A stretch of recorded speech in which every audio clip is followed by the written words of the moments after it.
Autoline Daily is brought to you by Bridgestone, your journey, our passion, and by Dow Automotive Systems, improving durability and increasing design flexibility with Betamate structural adhesives at dowbetamate.com.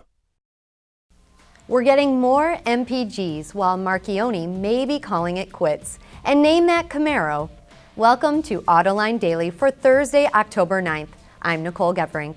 Gary Vasilash will be along a bit later with word on tonight's After Hours. But first, here's today's news.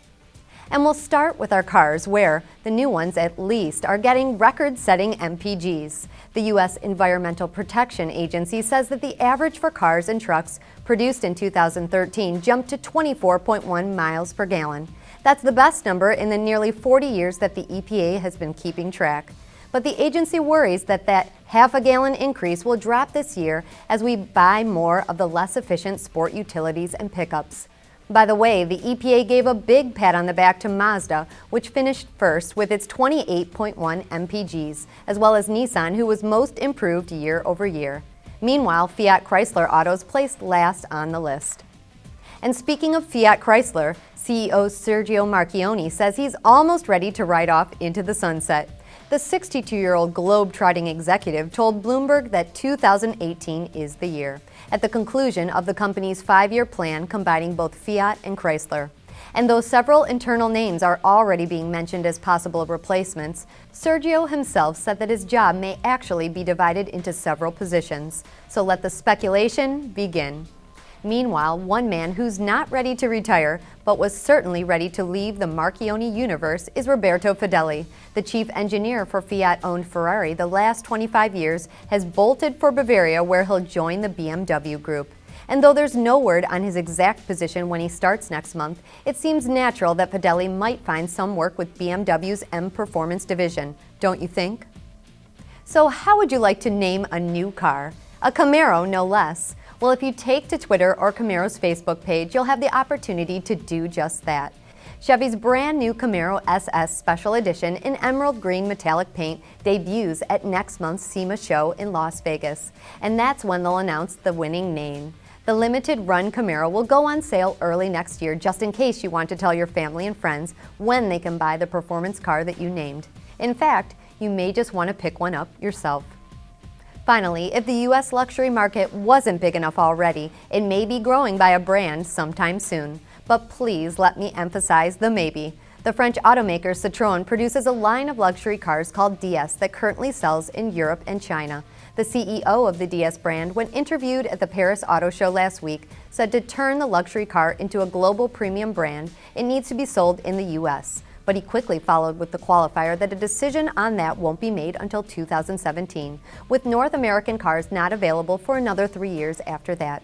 In other words, to all you United States DS fans out there, don't hold your breath.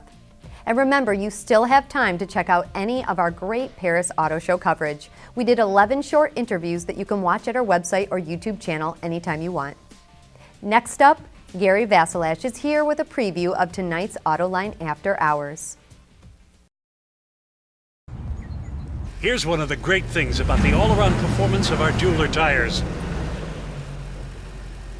Excellent traction. Do you need a ladder? Yes, I do. Okay.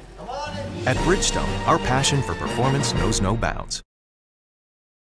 Hi, this is Gary Vasilash in the studio getting ready for Autoline After Hours, and because it's going to be after hours, I'm not going to be having the tie on.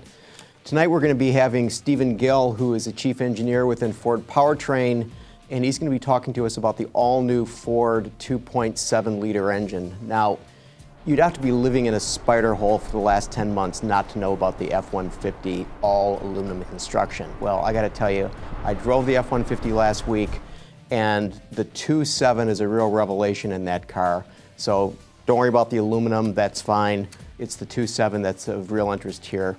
In addition to which, there's a lot of other stuff on that truck, which I think we'll be talking about during the show, with Frank Marcus from Motor Trend, along with Keith Naughton from Bloomberg. Now, because we've got Frank coming on the show, who knows a whole lot about product, he'll probably be giving us some insights into the Paris Motor Show. Now, I know a lot of you have been watching John's reports from Paris. We're going to get some insights into some of the new vehicles there.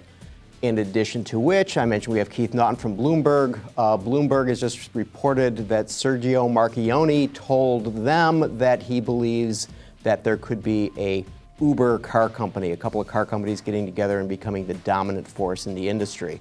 Sergio also indicated that he might be retiring. So I think that Keith Naughton may be able to provide insights for us about that as well. We'll be talking about Tesla. Tesla's making news again today. Very interesting that here's a car company that by its size is very small, but by the attention that it gets, it's very, very large. And I know that we've been guilty about talking about it quite a bit on the show. So, Autoline.tv, 6 p.m. Eastern. I guarantee this is going to be a good show tonight, and I will not have this tie on. So, see y'all later. Thanks. Thanks, Gary. Sounds like a great show. We'll see you then. But right now, that wraps up this show. I'm Nicole Geverink, and I'll see you tomorrow.